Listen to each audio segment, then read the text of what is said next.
El corazón del atador, por Edgar Allan Poe. Es cierto, soy muy nervioso, extraordinariamente nervioso. Siempre lo he sido, pero ¿por qué dicen que estoy loco? La enfermedad ha agudizado mis sentidos, pero no los ha destruido ni entorpecido. De todos ellos, el más fino era el oído. Yo he escuchado todas las cosas del cielo y de la tierra, y bastantes del infierno. ¿Cómo entonces he de estar loco? Atención, observen con qué serenidad y con qué calma puedo contarles esta historia. No es posible explicar cómo penetró la idea en mi cerebro, pero una vez instalada allí, me acosó de día y de noche. Motivo realmente no existía ninguno. El apasionamiento nada tenía que ver con ello. Yo quería al viejo y jamás me lo había hecho el mayor. Yo quería al viejo y jamás me había hecho el menor daño. Nunca me insultó y su oro no despertó en mí el menor asomo de codicia. Creo que era su ojo. Sí, eso era. Uno de sus ojos se parecía al del buitre. Era un azul pálido nublado con una catarata. Siempre que caía ese ojo sobre mí, se me helaba la sangre. Y así, poco a poco, gradualmente, se me metió al cerebro la idea de asesinar al anciano y librarme para siempre, de este modo, de aquella mirada. Ahora viene lo más difícil de explicar. Me van a creer loco. Los locos nada saben de cosa alguna. Pero sí, pero si ustedes hubiesen visto, si hubiesen observado con qué sabiduría procedí y con qué precaución y cautela me produje, con qué disimulo puse manos a la obra. Jamás me porté tan amable con él como durante toda la semana anterior al asesinato. Cada noche, cercana a la medianoche, descorría el cerrojo de su puerta y lo abría muy suavemente. Y entonces, cuando la había abierto lo suficiente como para asomar mi cabeza, adentraba por la cobertura de la linterna sorda y bien cerrada, para que no se filtrara ninguna claridad. Después metía mi cabeza. ¡Oh! Se hubieran reído, viendo con qué cuidado introducía la cabeza. La movía despacio, muy despacio, con miedo de turbar el sueño del anciano. No estoy exagerando al decir que por lo menos necesitaba 1 hora para poner todo en mi cabeza, por la abertura y ver al anciano acostado en su cama. ¿Creen que hubiera sido tan prudente un loco? Entonces, una vez en mi cabeza estaba dentro de la habitación, abría con precaución mi linterna. ¡Oh! Con qué cuidado, con qué cuidado. Porque los goznes rechillaban un poco.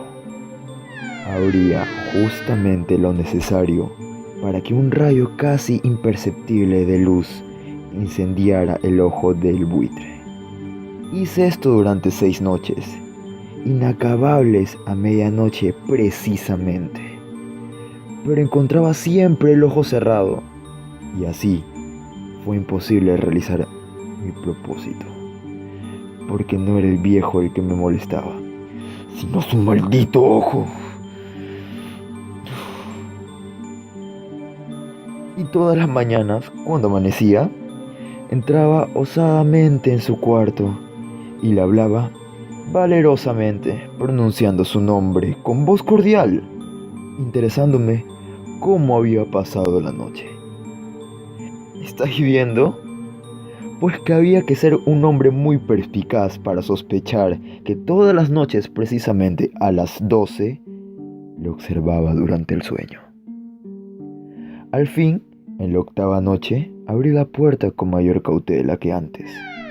La aguja del reloj se mueve con más prisa de lo que se movía en mi mano.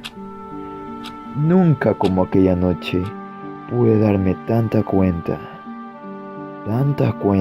de la magnitud de mis dificultades,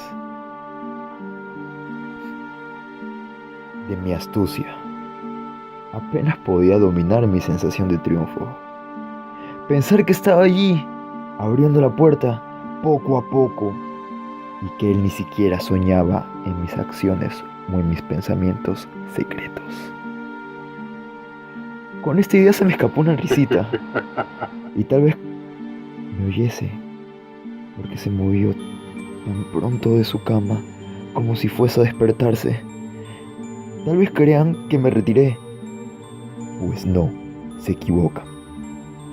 Su habitación estaba tan negra como la pez, a causa de las espesas que eran las tinieblas que envolvían toda la estancia. Y es porque las ventanas estaban cerradas cuidadosamente por miedo a los ladrones. Y de seguro que él no podía ver la puerta entreabierta. Continué empujándola un poco más, siempre un poco más. Había introducido mi cabeza y me disponía a abrir la linterna, cuando mi pulgar resbaló sobre el pomo de la puerta y el viejo se incorporó de su cama preguntando: ¿Quién anda ahí? Permanecí completamente inmóvil y nada dije. Durante toda una hora no moví un solo músculo. Y en todo ese tiempo no oí que volviera a acostarse. Permanecía sentado en la cama, escuchando exactamente lo mismo que yo había hecho durante noches enteras, oyendo las arañas de la pared. De pronto escuché un débil gemido. Se trataba del lamento del terror mortal. No era un lamento doloroso o tristeza. ¡Oh, no! Era el rumor sordo y ahogado que escapaba del íntimo del alma sobrecogida por el pavor. Yo ya conocía bien ese murmullo. Muchas noches, precisamente al filo de las 12, cuando todos dormían, irrumpía en mi propio pecho, excavando con su eco, ahorrando los terrores que se consumían. Sabía lo que estaba sintiendo el viejo y sentía piedad por él, aunque otros sentimientos también colmasen mi corazón. Sabía que él continuaba despierto desde que, habiendo escuchado el primer rumor, se movió en la cama. Su zozobra había ido siempre en aumento. Procuraba convencerse de que su miedo era infundido. Seguramente se había dicho a sí mismo: no, para nada. Debe ser el viento en la chimenea.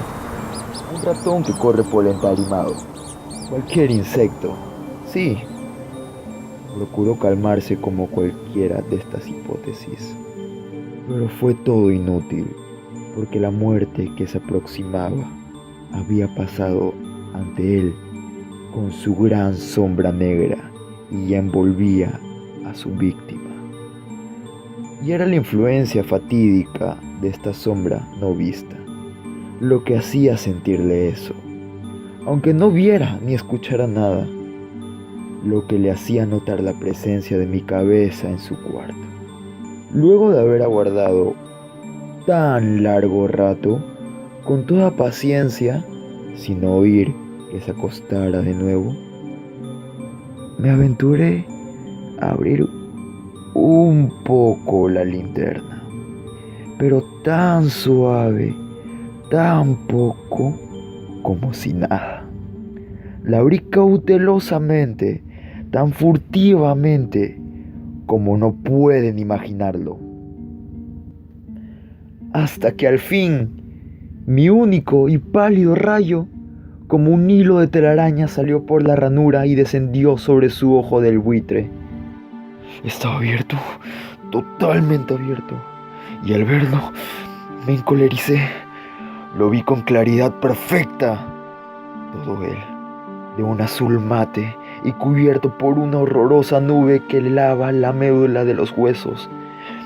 Pero No podía ver nada más, ni la cara ni el cuerpo del anciano, como si no existiese otra cosa que aquel ojo obsesionante. ¿No creen que es una hiperestesia de los sentidos aquello que consideramos locura?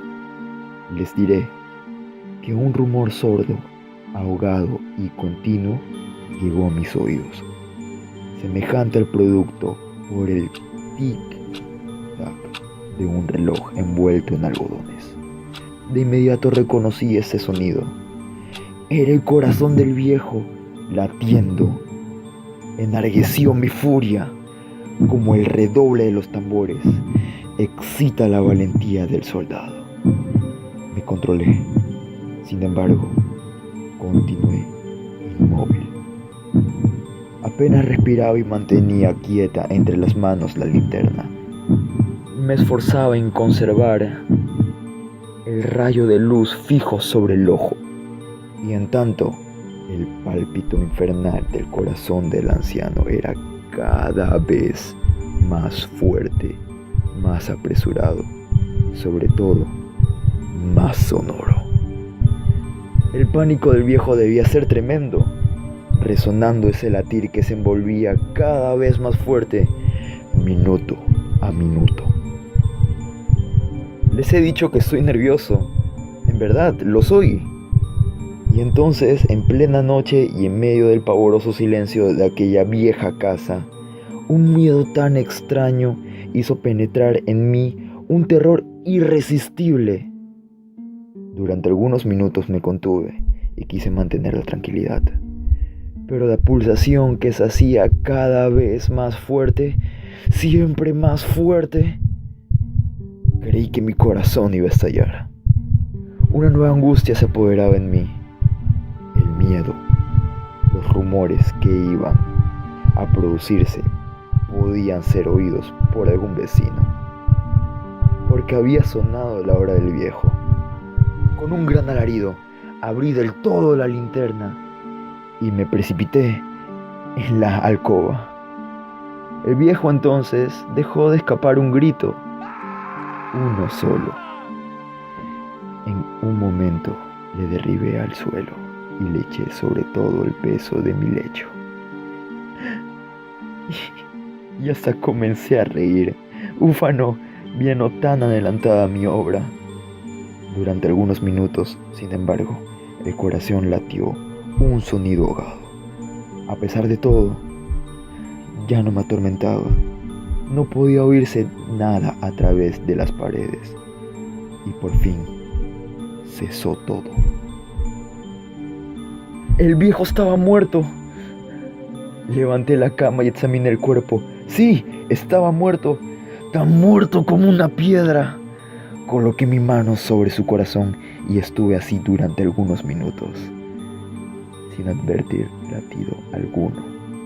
Estaba muerto, bien muerto, y en lo sucesivo su ojo no me atormentaría más. Si insisten en considerarme loco, su opinión se desvanece cuando les describa las inteligencias, precauciones que tomé para esconder el cadáver. Avanzó la noche y yo trabajaba deprisa, pero con cauteloso silencio. Fui desmembrando el cuerpo. Primero corté la cabeza, después los brazos, luego las piernas. Enseguida arranqué 3 tablas del entarimado y los coloqué todo debajo del piso de madera. Después volví a poner las tablas con tanta habilidad y destreza que ningún ojo humano, ni siquiera el suyo, hubiera podido descubrir allí nada alarmante. Nada había que lavar, ni una mancha de sangre. No se escapó detalle alguno. Un cubo lo hizo desaparecer todo. Cuando terminé aquellas operaciones eran las 4 y estaba tan oscuro como si fuese todavía medianoche. En el momento que el reloj señalaba la hora, llamaron a la puerta de la calle. Bajé a abrir confiado porque ¿qué era lo que tenía que temer entonces? Entraron 3 hombres que se presentaron a mí cortésmente como agentes de policía. Un vecino había oído un grito durante la medianoche y le hizo despertar la sospecha de que se habían cometido algún crimen. En la comisaría había sido presente una denuncia y aquellos caballeros, los agentes, habían sido enviados para practicar un reconocimiento.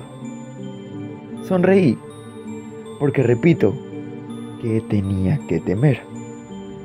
Y di la bienvenida a los recién llegados. Él gritó, les expliqué.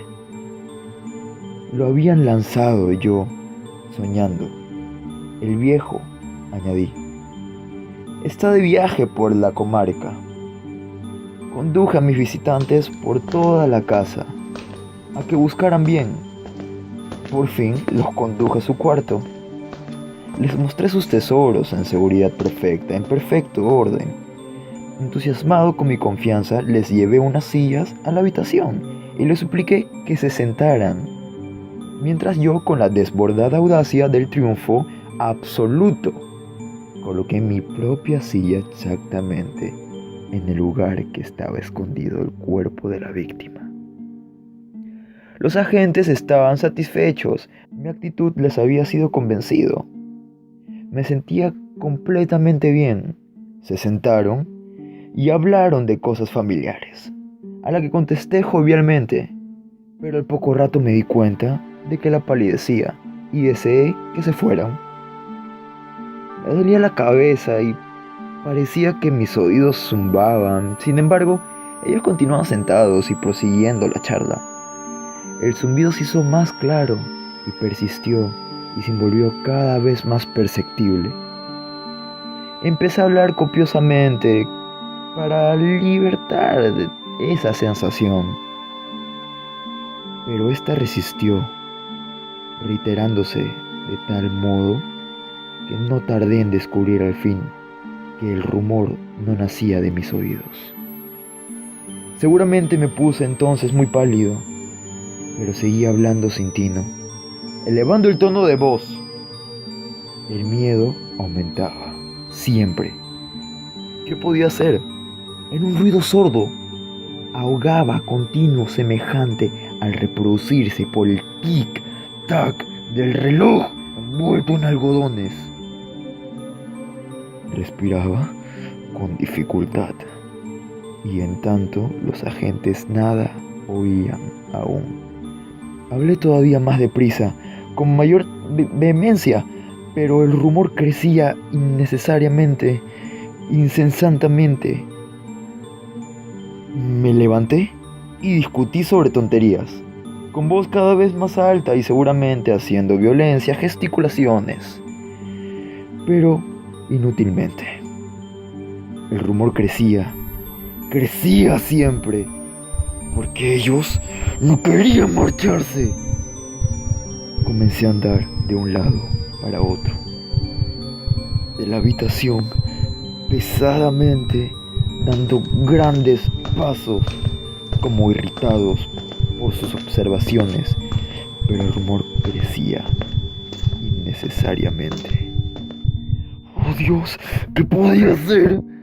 Echaba espumarajos, desvariaba, pateaba, movía la silla en que se estaba sentado y la hacía resonar sobre el suelo, pero el rumor lo dominaba todo y crecía indefinidamente.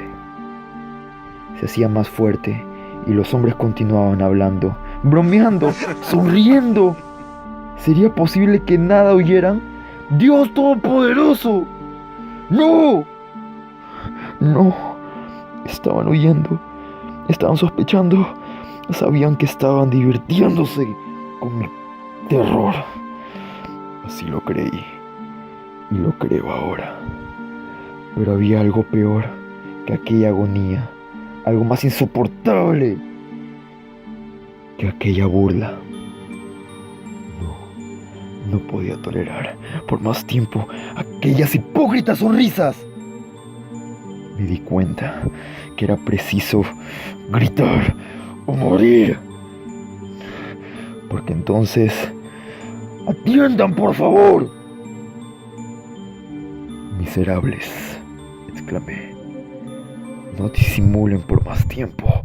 Lo confieso todo. Arranquen esas tablas. Aquí está el latido de su implacable corazón.